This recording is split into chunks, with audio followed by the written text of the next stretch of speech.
This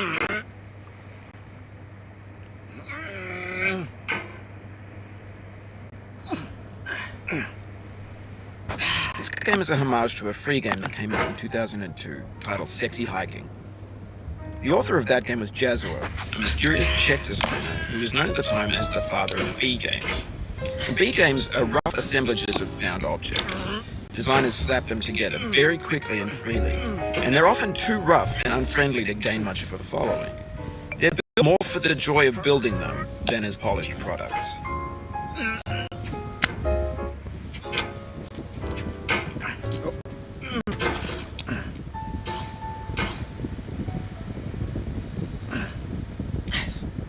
In a certain way, Sexy Hiking is the perfect embodiment of a B game. It's built almost entirely out of found and recycled parts, and it's one of the most unusual and unfriendly games of its time. In it, your task is simply to drag yourself up a mountain with a hammer. And that act of climbing, in the digital world or in real life, has certain essential properties that give the game its flavor. No amount of forward progress is guaranteed.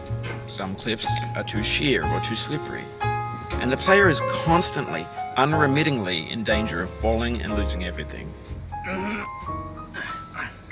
Anyway, when you start Sexy Hiking, you're standing next to this dead tree that blocks the way to the entire rest of the game. It might take you an hour to get over that tree, and a lot of people never got past it. You prod and you poke at it, exploring the limits of your reach and your strength, trying to find a way up and over. And there's a sense of truth in that lack of compromise. Most obstacles in video game worlds are fake.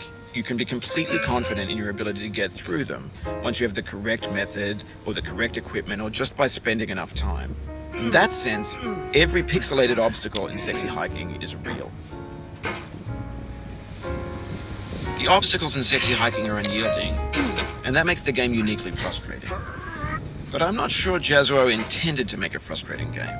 The frustration is just essential to the act of climbing, and it's authentic to the process of building a game about climbing. A funny thing happened to me as I was building this mountain. I'd have an idea for a new obstacle, and I'd build it, test it, and it would usually turn out to be unreasonably hard. But I couldn't bring myself to make it easier. It already felt like my inability to get past the new obstacle was my fault, as a player rather than as a builder. Imaginary mountains build themselves from our efforts to climb them, and it's our repeated attempts to reach the summit that turns those mountains into something real. When you're building a video game world, you're building with ideas. And that can be like working with quickset cement. You mold your ideas into a certain shape that can be played with, and in the process of playing with them, they begin to harden and set until they're immutable, like rock. And at that point, you can't change the world. Not without breaking it into pieces and starting fresh with new ideas.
Oh, you just lost a lot of progress.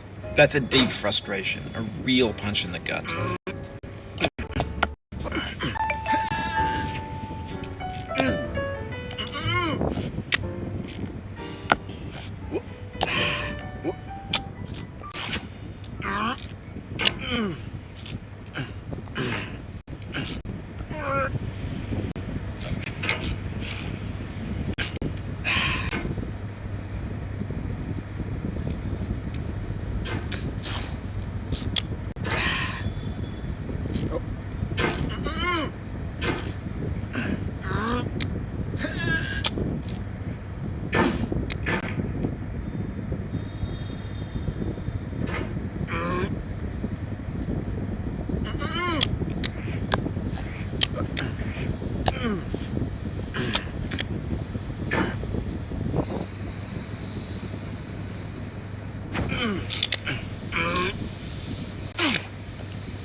Oof, sorry about that.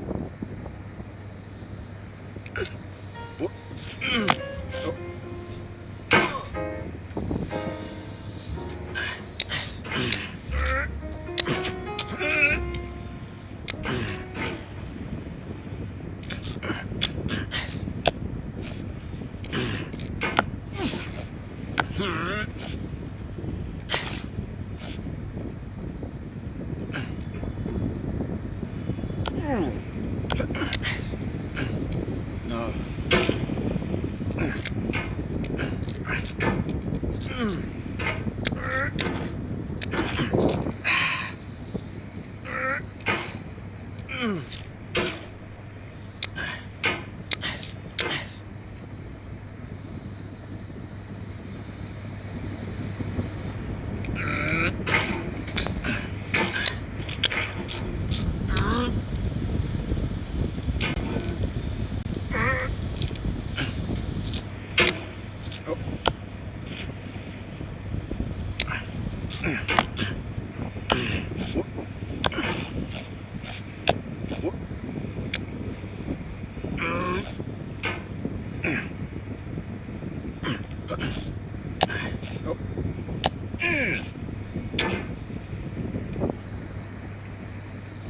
Oh.